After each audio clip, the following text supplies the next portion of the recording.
What's up, guys? This is Zed, and I'm going to answer your questions in an exclusive AMA chat for Saturday Night Online. Special thanks for Romeo for having me on this one, and let's jump straight to the questions. First question from Eric from Stockholm. What's your favorite album of all time? Um, I don't really have a favorite album of all time because my mood changes and my taste changes, but I think one of the most influential albums of all time for me is Silverchair with Diorama, which is the album my band Dyramic was based off that I was a part of. Um, Still one of my favorite albums. I think musically it's timeless, and that's kind of my motivation for what I do. I want to make timeless music. So if you haven't heard it, you should check it out. Some of the best songs of all time for me personally. Next question comes from Joseph from New York City. What's your biggest tip for young upcoming producers that want to make it big in the music industry just like you? Um, One tip I can give you is to try to be unique and be different and not be afraid of that. I know when you start and you kind of look at other people and you don't really know what to do to break through all this noise of music out there.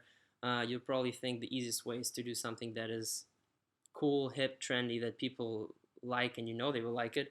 But really, if you think of a long career and you want to be something people will remember, you have to be different. You have to be the one that people want to copy, and you shouldn't be the one to copy someone else. I think that's a tip I can give you. If you keep that in mind, am I really different? Am I something unique? 10 years from now, will people remember me as something that changed something? Then you probably are in a good way to become something that is very important. Next question, Julia from Melbourne. What is it that motivates you to do so many special things to your loving and devoted fans?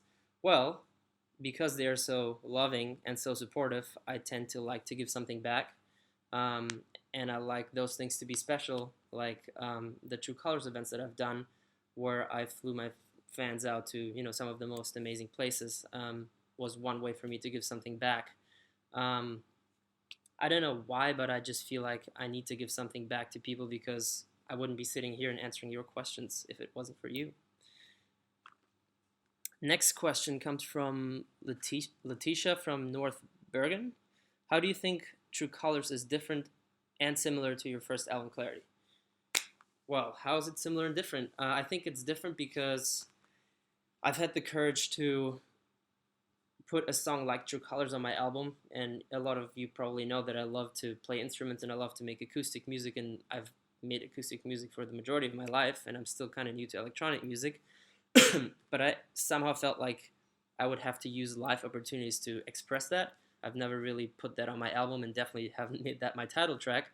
So I think that's a little different from Clarity. All the different tempos, the little subgenres I've never really experimented with. How is it similar? Well, I think, you know, when I played for people, they still hear it Zedd. Although it sounds different, I think it has something to do with the way I write music.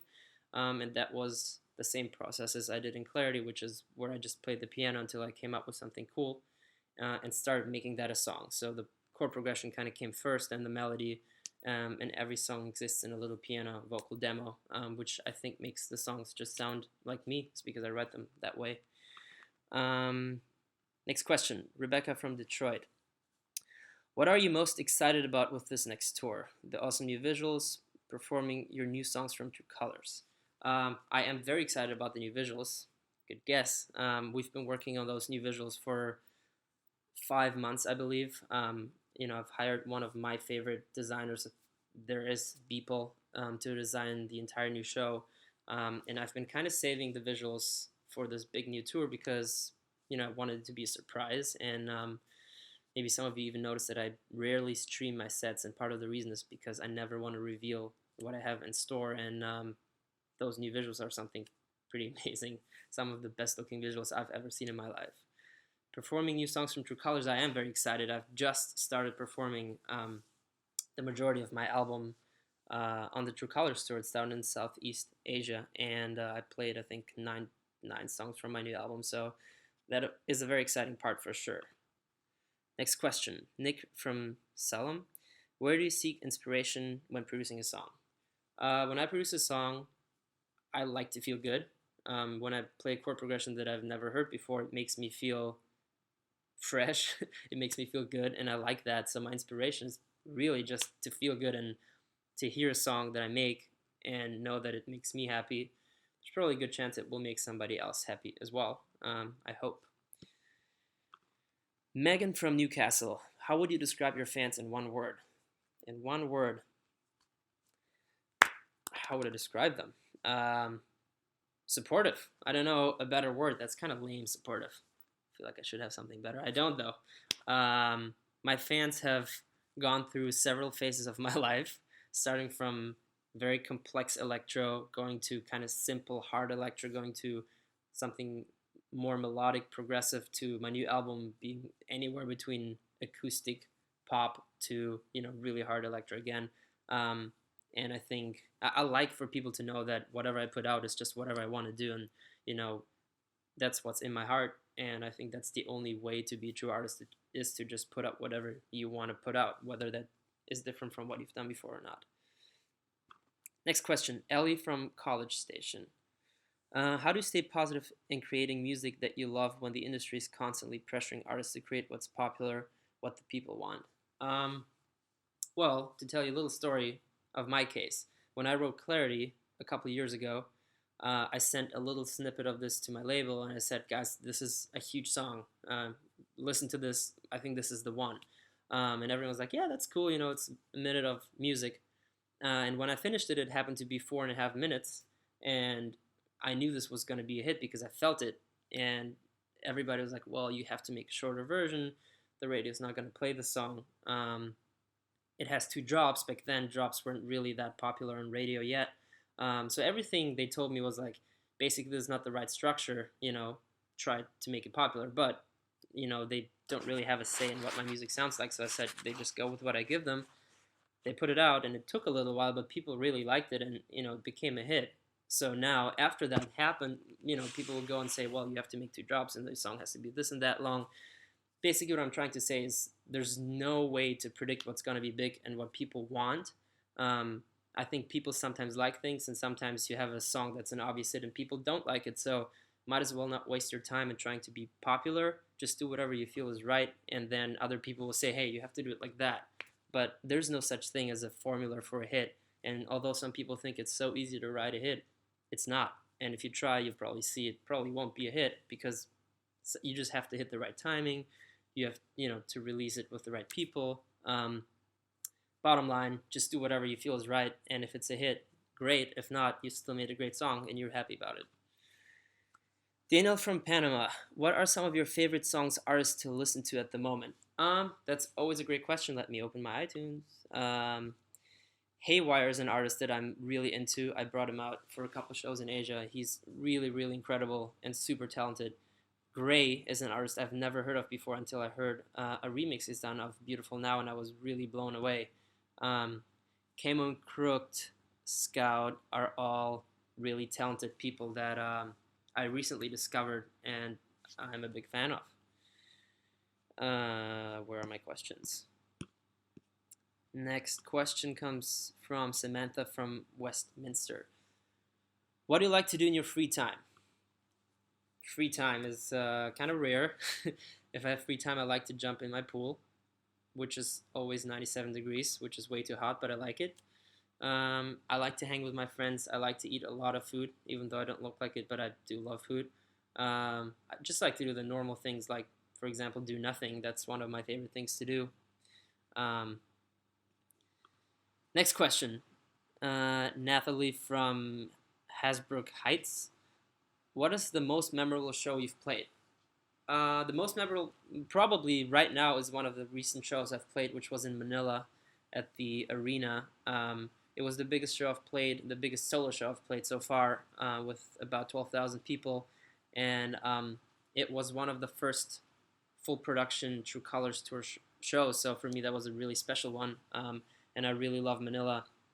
I've always loved Manila, and I would love to come back to the Philippines and see those extremely energetic, super positive, super nice fans there. So that was one of my favorite shows.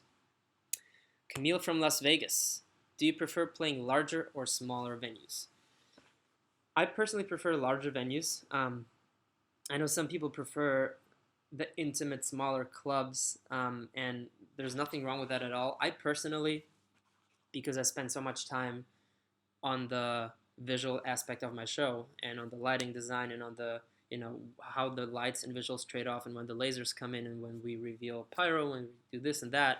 When I play small venue and there's no pyro allowed and there's no LED wall, I just feel kind of naked. It sounds weird, but really I see myself more as an artist in the live world than just a DJ because the live show is a big part of my career.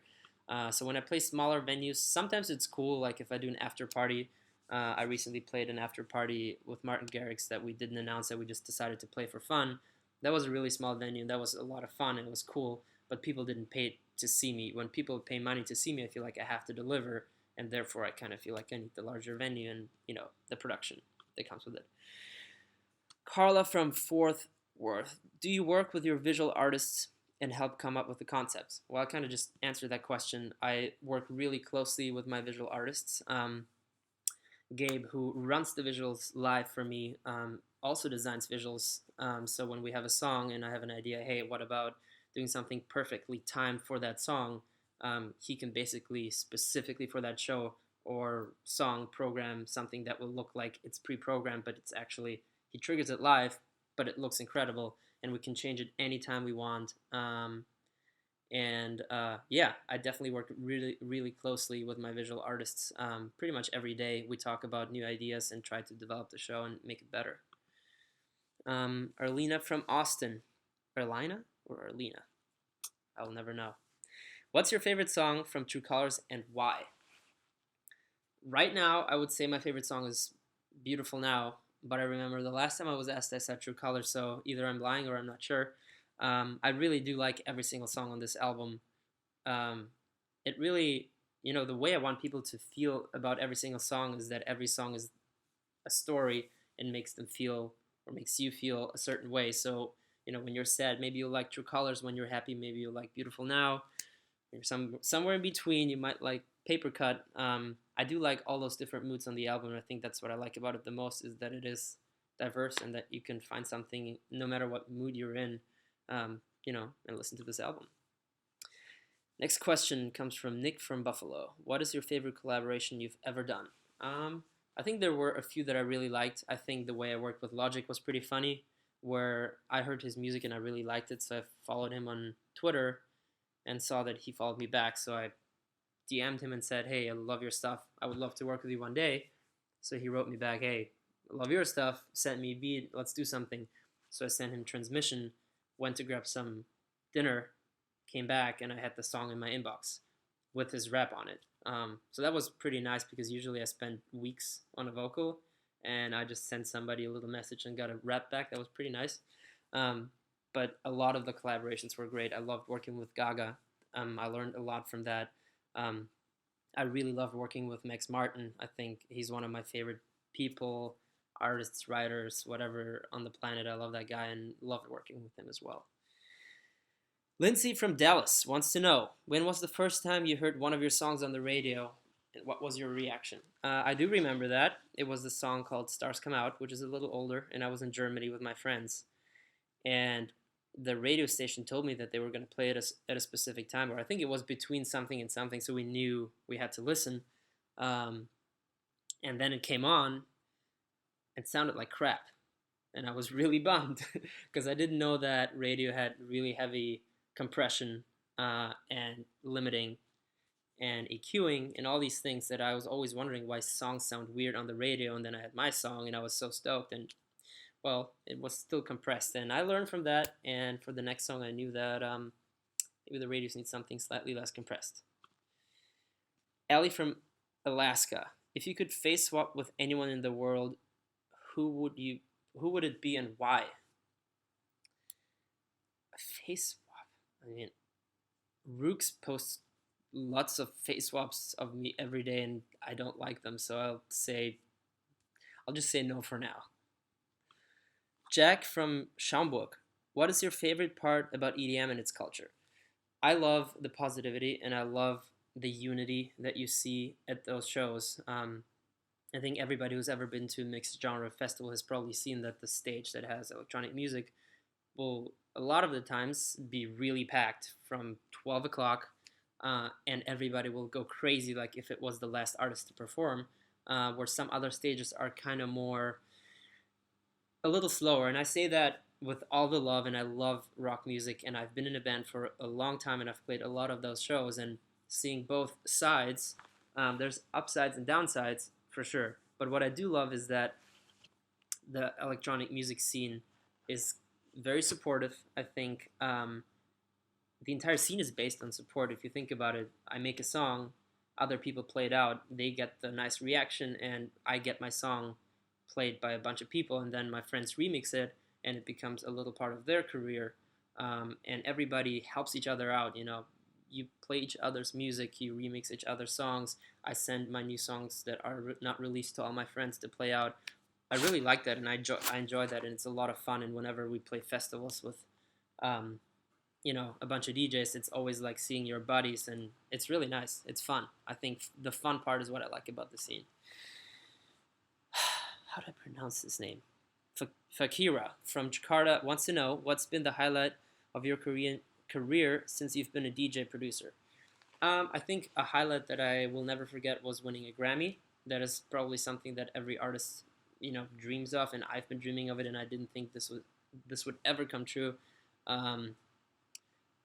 Playing a sold out arena in Manila was one of my highlights for sure. And always showing up to countries I've never been to before. I played in Vietnam, and we had a huge show. India was incredible. All these places that I've not been to before, and I show up, and there's a lot of loving fans.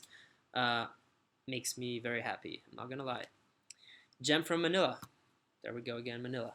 What sets you apart from other EDM artists? I think that's a question that you guys should answer, not me. I guess I may have a different process in writing music by writing on a piano instead of really mostly writing on a computer. But I don't like to say, what sets me apart or what doesn't set me apart, because I also don't really know everything about other artists, and maybe they write their songs on a piano too. So, maybe you guys can answer that question. Just tweet me. Alma from San Jose wants to know, tell us the most embarrassing moment you've had. There's a lot of them. Lots of embarrassing moments. What's the most embarrassing moment? I don't even know.